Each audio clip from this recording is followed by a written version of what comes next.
Hai, Assalamualaikum warahmatullahi wabarakatuh. So, kita masuk bab baru, bab 12, koordinasi dan gerak balas dalam manusia. Okey, 12.1 subtopik koordinasi dan gerak balas. Ya, cikgu harap kamu dah baca dah dalam semasa setengah jam tadi. Okey.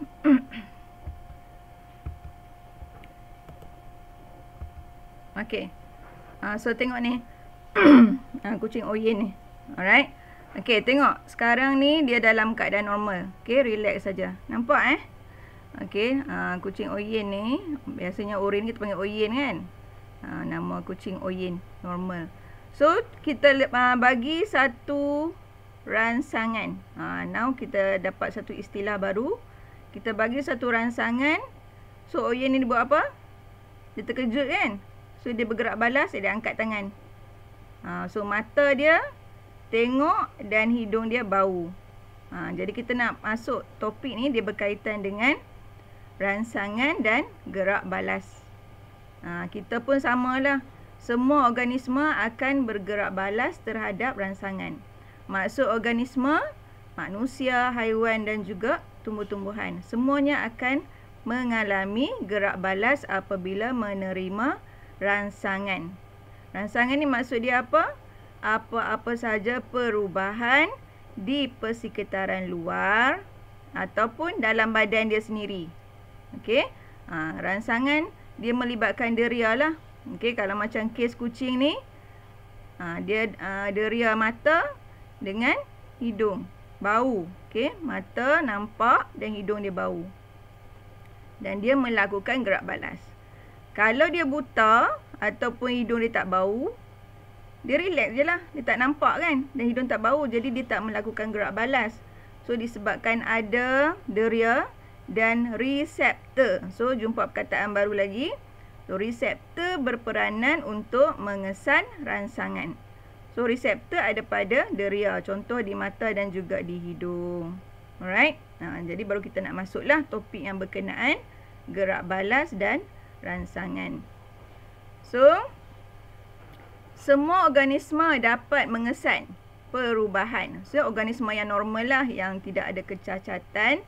Mereka ni dapat mengesan perubahan di dalam persekitaran dan bergerak balas. Nampak? First dia kesan dulu, then dia akan bergerak balas terhadap perubahan dalam beberapa cara. Okay? So, dekat sini kita nak bahagikan rangsangan kepada dua jenis. Okay? Rangsangan luaran. Rangsangan luaran ni maksudnya perubahan dalam persekitaran luar. Luar badan dia lah. Contoh, cahaya, bau, bunyi. Yang tu semua adalah rangsangan luaran. Right? Cahaya, bunyi, bau, rasa, suhu. Okay, panas kan? Macam kita daripada bilik yang berekon, tiba-tiba keluar ke tempat panas, mata kita jadi kecil. Lepas tu kita rasa panas. Dan tekanan dan juga sentuhan. Okey, ini adalah contoh-contoh rangsangan luaran. Okey, apa benda pula rangsangan dalaman? Okey, rangsangan dalaman, dalam ni bermaksud dalam badan lah. Perubahan dalam persekitaran dalam. Okey, persekitaran dalam maksud dia aras glukosa ataupun aras gula. Okey, contoh, badan kita terlampau banyak gula. So, apakah badan akan buat untuk kurangkan gula tersebut? Okey, tekanan osmosis darah. Mungkin kita makan terlampau banyak garam. Jadi tekanan osmosis darah tinggi. Jadi badan akan cari jalan untuk kurangkan balik apa perubahan tersebut. Okey. Ingat So ada berapa jenis? Ada dua jenis rangsangan luaran dan dalaman. So gerak balas ni apa? Rangsangan dia mesti berpasangan dengan gerak balas lah. Gerak balas adalah cara macam mana organisme bertindak balas, terhadap rangsangan yang dikesan. Contoh kita panggil orang, kita bagi satu rangsangan. Orang jawab, kita punya panggilan tu, maksudnya kita bergerak balas lah, tindak balas kita lah terhadap rangsangan tersebut. Harap faham So, kepekaan. Ini perkataan barulah. Dulu KBSM tak ada kepekaan ni. Sekarang dah ada. Kepekaan adalah keupayaan untuk bertindak balas terhadap rangsangan. Jadi kita peka tu maksudnya kita ada upaya untuk bertindak balas. Kalau macam tadi cikgu kata, kalau organisma tu ada kecacatan ke ataupun dia tak boleh nak ni, maksudnya dia tak peka lah. Kepekaan ni adalah keupayaan untuk bertindak balas. Alright. So rangsangan dikesan oleh reseptor. Macam tadi cikgu explain kan, yang dekat kucing tadi tu. So dikesan oleh reseptor. So reseptor ni tujuannya mengesan rangsangan atau organ deria. So reseptor banyak pada mata, telinga, hidung, kulit. Okey, ini adalah organ-organ deria lah. So kulit adalah organ deria yang paling besar, ya. Okey, organ yang bergerak balas terhadap rangsangan dikenali sebagai efektor. Jadi organ ni kita panggil sebagai efektor. So efektor ada dua jenis, ingat, otot dan kelenjar, ya. Otot mungkin ada otot licin, okey, otot rangka dan sebagainya. Semua jenis otot adalah efektor. Okey, kelenjar, kelenjar endokrin lah biasanya, ya. Yang ni biasanya untuk persekitaran dalam, untuk perubahan dalam persekitaran dalam. Kalau otot ni biasanya untuk perubahan dalam persekitaran luar. Okey. So koordinasi adalah proses. Yang ni koordinasi adalah proses. Proses di mana rangsangan dikesan dan menghasilkan gerak balas. So dua-dua ni combination ni kita panggil sebagai koordinasi. Koordinasi. So yang warna cikgu buat ni semua adalah istilah-istilah yang perlu digunakan untuk bab ini. Jadi kamu kena fahamlah dia punya definisi untuk setiap istilah. Alright. So gerak balas dan koordinasi yang melibatkan laluan informasi, ya. Yang ni kita nak tengok yang rangsangan luar dulu. Laluan informasi ni maksudnya dari mana ke mana laluan maklumat tersebut berlaku. Okey. Okey, yang first, okey, kena bayang first dia mesti ada rangsangan dulu. Contohnya bunyi dari horn kereta. So bunyi ni adalah rangsangan. So sekarang ni kita nak tengok laluan tu, rangsangan tu dia pergi mana ke dalam badan kita. Okey, rangsangan tu mula-mula akan dikesan kan. So dikesan oleh reseptor. So laluan tu dia akan diterima oleh reseptor dulu. So bila dengar bunyi, terus kita ingat apakah organ deria yang terlibat. Okey, mestilah telinga kan. Sebab reseptor untuk dengar bunyi tu dah ada dekat telinga. Next, lepas sampai kat dekat telinga tu, nak pergi ke mana? Mestilah nak ke bahagian otak. Okey. So otak ni yang nak tafsir, nak terjemah apa sebenarnya yang kita dengar. So otak ni sangat pentinglah, dia merupakan pusat integrasi. Dia nak terjemah maklumat bunyi tadi.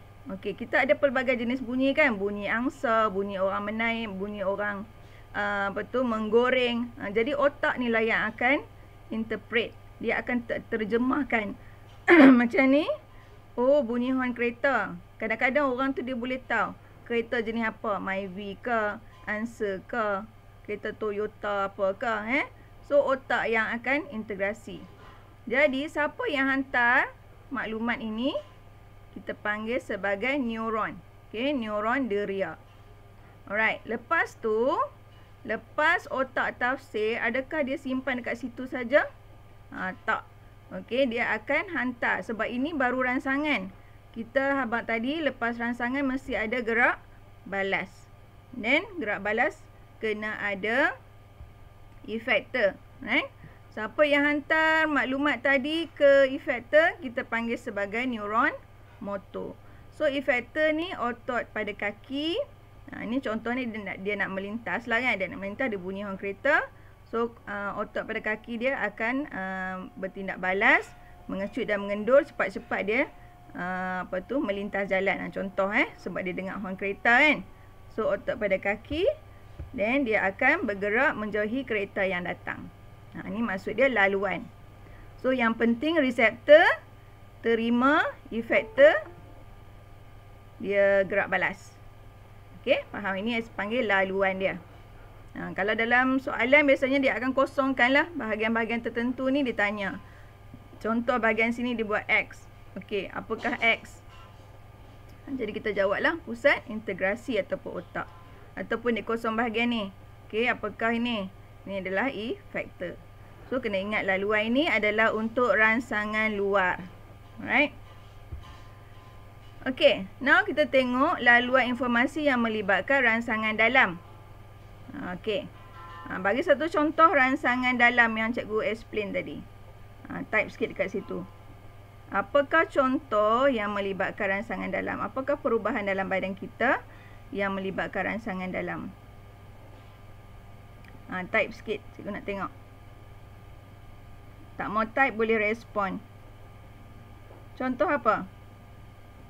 Apa perubahan dalam badan kita? Tekanan osmosis darah. Very good. Okay. Tekanan osmosis darah. Okay. Ataupun gula dalam darah kan. Gula dalam darah kita mungkin meningkat atau berkurang. Itu adalah rangsangan lah. Alright. Kita tengok pergerakan ataupun laluan informasi dia. First, ini kita bagi contoh suhu badan. Contoh katalah ada seorang ni dia mula dijangkiti dengan COVID-19. Jadi badan dia mulai suhu dia tinggi kan. Ataupun dia demam lah. Okay, rangsangan suhu badan tinggi. Suhu badan tinggi maksudnya adalah persekitaran dalam lah. Okay. So, apa yang berlaku, reseptor dekat kulit akan detect. Dia akan mengesan perubahan suhu tu. Dan neuroendria sama juga laluan dia akan hantar ke otak untuk terjemah apa yang berlaku sebenarnya dalam badan dia. Dan neuromotor hantar ke efektor. Okey, nampak dekat sini. Yang ni kulit dan kelenjar endokrin. Sebab persekitaran dalam biasanya kita libatkan kelenjar lah. Kelenjar endokrin. Dan apa yang berlaku, gerak balas akan cari jalan, badan kita akan cari jalan untuk meningkatkan kehilangan haba. Dia nak bagi kurangkan haba tu daripada badan lah. Sebab suhu badan tinggi, lawan dia kita nak bagi suhu badan kita jadi rendah kan. So, badan akan cari jalan macam mana nak kurangkan haba tu. So, meningkatkan kehilangan haba. Bukan meningkatkan haba, meningkatkan kehilangan haba. Faham tak? Laluan dia lebih kurang sama. So, perkataan penting, reseptor, pusat integrasi, efektor, rangsangan, lawan dia gerak balas. Reseptor dengan efektor. Tu tengah-tengah ni untuk terjemah adalah otak. Dia terima dan dia hantar. Alright? Okey. So, kita ada beberapa jenis reseptor dalam badan kita. Jenis reseptor deria dan rangsangan yang terlibat. So, setiap reseptor ni dia ada fungsi khas lah. Dia tak boleh detect benda lain. Dia hanya detect apa rangsangan yang terlibat dengan dia saja. Contoh, fotoreseptor. Rangsangan dia adalah cahaya. Susah kena ingat, senang saja. Foto ni, foto maksud dia cahaya. Ingat fotosintesis, guna cahaya kan untuk membina makanan. Nampak tak? So, fotoreseptor adalah reseptor yang sangat, dia akan detect cahaya. Dia sensitif pada cahaya. Kalau termo maksud dia suhu, perubahan suhu. Ingat termometer, semua ada kaitan dengan suhu kan. So, termo means dia akan kesan rangsangan suhu. Kalau kimo dekat-dekat dengan perkataan kimia kan. Kemoreseptor, so bahan kimia. Baro means tekanan.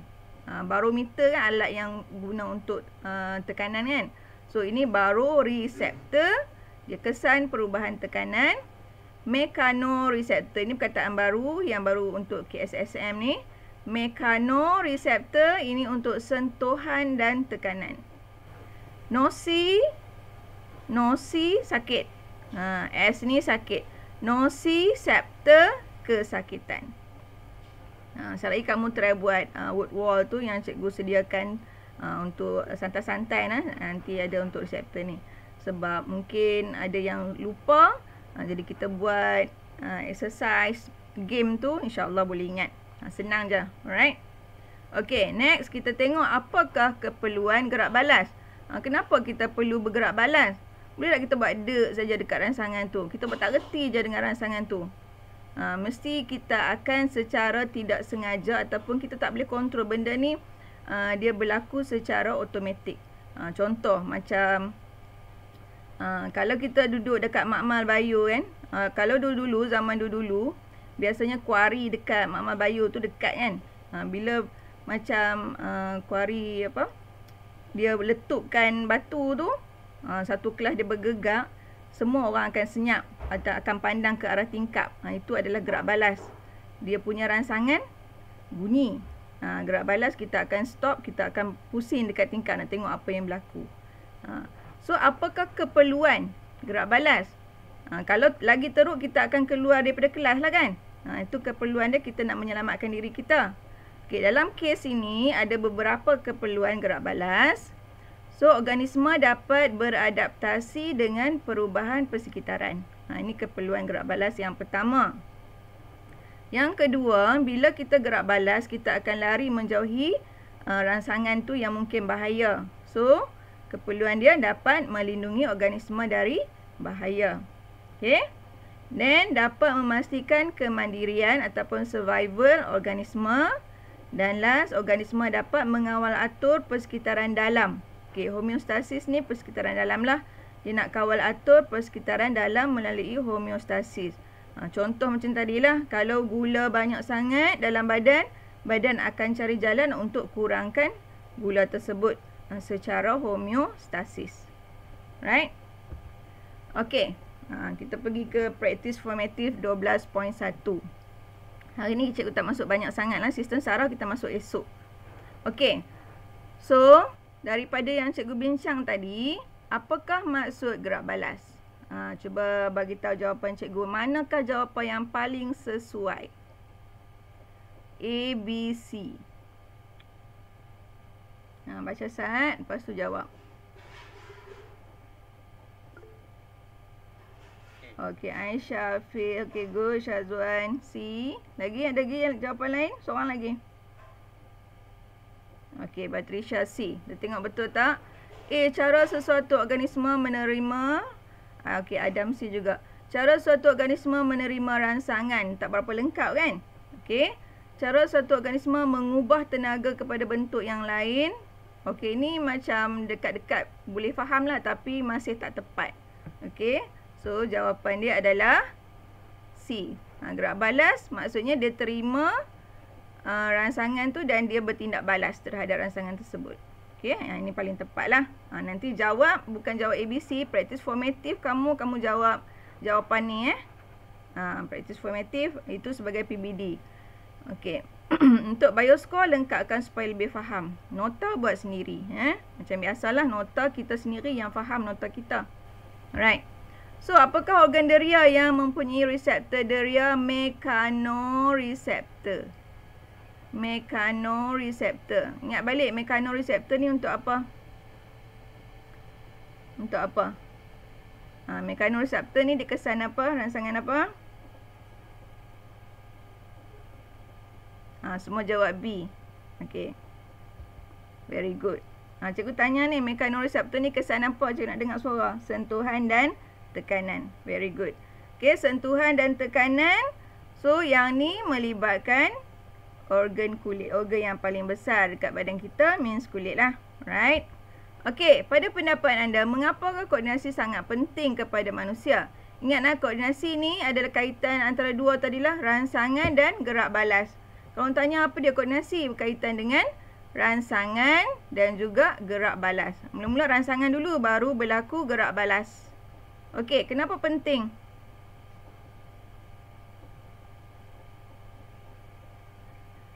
Okey, biasanya jawapan yang panjang tu lah yang betul kan? Okey, alright, tengok betul. Okey, perubahan persekitaran luar dan dalam dikesan dan gerak balas dapat dilakukan. Alright. Okey, soalan. Anda terasa gigitan nyamuk di kaki anda, lalu memukul nyamuk tersebut. Ni rangsangan kat kulit kita kan. Huraikan laluan. Tadi laluan informasi tadi tu.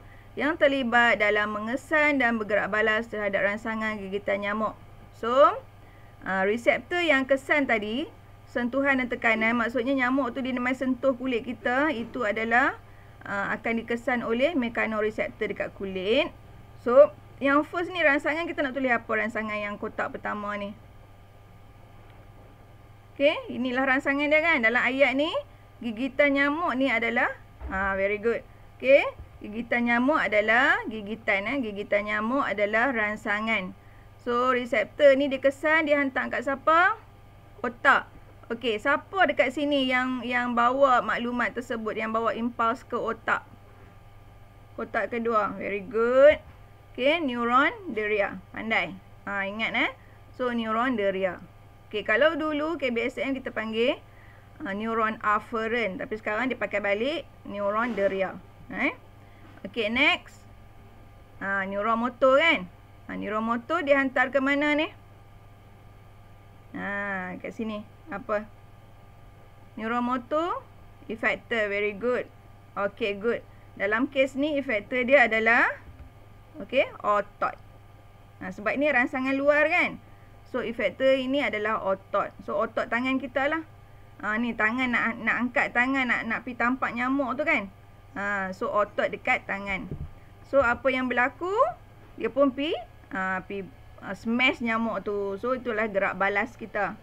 Disebabkan otot tangan kita boleh diangkat dan kita pi tampaklah nyamuk tu. Okey, bergerak balas. Kita panggil tampak nyamuk lah, betul tak? So kita pukul nyamuk tu sampai nyamuk tu mati. Lega rasanya. Okey, itu adalah laluan. Okey, lepas ni kamu boleh ingatlah apa-apa yang berlaku yang kita bertindak balas terhadap rangsangan, inilah yang berlaku laluan informasi dia. Okey. So, dekat sini soalan ini cuma rajah. So, kalau dalam ni huraikan, kamu tak boleh buat dalam bentuk ni.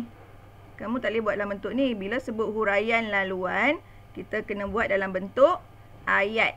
Nampak tak? Tak boleh buat dot-dot macam ni. Kamu buat dalam bentuk ayat macam esei lah. Tapi ada maklumat yang diperlukan.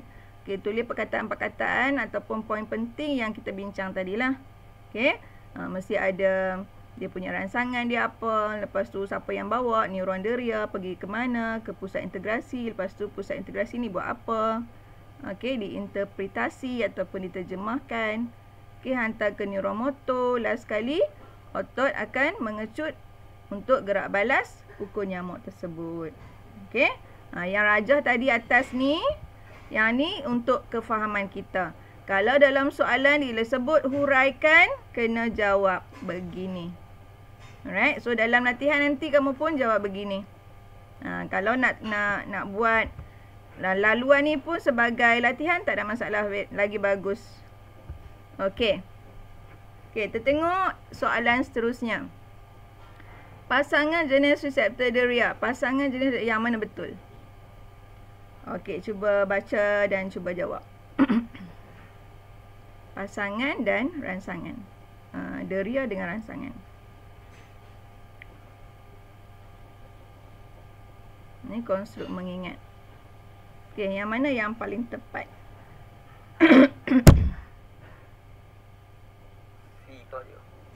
C.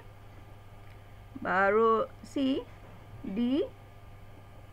Okey. Kita tengok sekarang. Termo. Tekanan darah salah kan? Okey. Hemo. pH darah. Baru suhu badan. Mekanoreseptor bahan kimia. Okey, apa yang tepat? Okey, ni bahan kimia. Blood pH. Ada bahan kimia kan? So, dalam soalan, cikgu selalu pesan, bila dapat soalan objektif, jangan sayang-sayang nak bagi bersih semua. Conteng. Boleh conteng. Termo. Kalau lupa, catat macam ni. Okay, kimo bahan kimia. Yang lain tu memang, kalau macam kita tak confident soalan pH darah, so kita nampak yang lain tu lagilah tak betul. Kimo ni, pH ni lebih kepada chemical lah kan? pH. So, chemoreceptor. Siapa jawab B tadi? Tania. So, bahan kimia, pH darah, chemoreceptor. Okey. Ni selang. Soalan SPM 2013. Soalan 41. Antara berikut yang manakah rangsangan dalam? Senang. Senang. Kan yang mana? Okey. Senang kan? Very good. Aras. Okey, pandai. Boleh dapat A nanti insyaAllah. Okey, B Okey, jawapan dia adalah B. Macam biasa, conteng. So, light intensity luar. Kalau, yang ni cara untuk kita study juga. Kalau kamu dah ada buku Pasius tu, kamu conteng je soalan-soalan Pasius tu. Mungkin dalam peperiksaan, kalau dah dapat jawapan, tak payah nak conteng, nanti buang masa pula kan. Masa kita study tu, kita akan belajar. Ni cara belajar menggunakan soalan objektif. Conteng cari maklumat sampai kita dapat. So kat sini rangsangan dalam adalah aras gula. Yang lain ni semua adalah rangsangan luar. Okey. Okey, nampak soalan seterusnya. Rajah 16 menunjukkan komponen utama yang terlibat dalam koordinasi dan gerak balas terhadap rangsangan. Okey.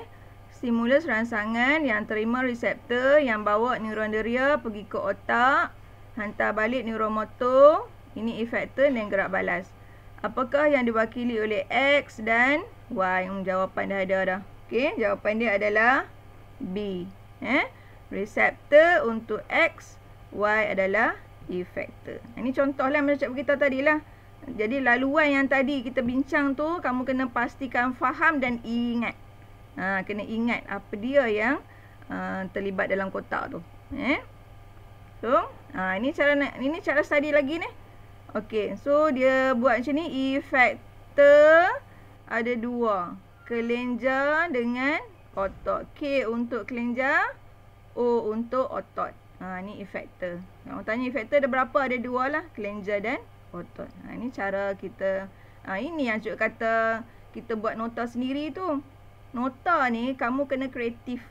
Kamu tak bolehlah copy semua daripada buku teks. So, kamu kena cari jalan supaya kamu ingat. Ini antara yang kreatif ni. Dia buat macam ni, dia akan ingat sampai bila-bila lah. Okay. Alright. Okay. Kita try pula. Kita biar banyak latihan. Okay. Organisme multisel perlu apa terhadap perubahan dalam persekitaran? Perlu apa? Organisme multisel perlu apa terhadap perubahan dalam persekitaran? Gerak balas ini akan dikoordinasikan oleh organ dan sistem organ. Satu perkataan. Salah pun tak apa, no problem. Seorang. Perlu apa? Perlu rangsangan. Organisme perlu terhadap perubahan dalam persekitaran. Perlu bergerak balas. Okey, tak apa, good try. Okey, perlu bergerak balas terhadap perubahan. Kita kena gerak balas lah. Nampak? Gerak balas ini akan dikoordinasikan. Okey. Perubahan dalam persekitaran dikenali sebagai seorang wakil. Perubahan dalam persekitaran. Okey, good. Rangsangan. Perubahan kan? Perubahan. Tadi kan macam tadi kucing tu. Dia normal, dia tak ada apa. Jadi kalau ada perubahan, persekitaran yang normal tadi dah berubah. Yang tu kita panggil sebagai rangsangan. Okey, rangsangan apa? Ialah perubahan pada persekitaran luar. Senang je ni. Okey. Rangsangan luar. Okey, rangsangan luar adalah perubahan pada persekitaran luar. Okey, rangsangan dalam. Okey, rangsangan dalam adalah perubahan pada persekitaran dalam. Okey, rangsangan ini dapat dikesan oleh organisme dengan menggunakan. Okey, siapa yang mengesan rangsangan? Siapa yang kesan rangsangan?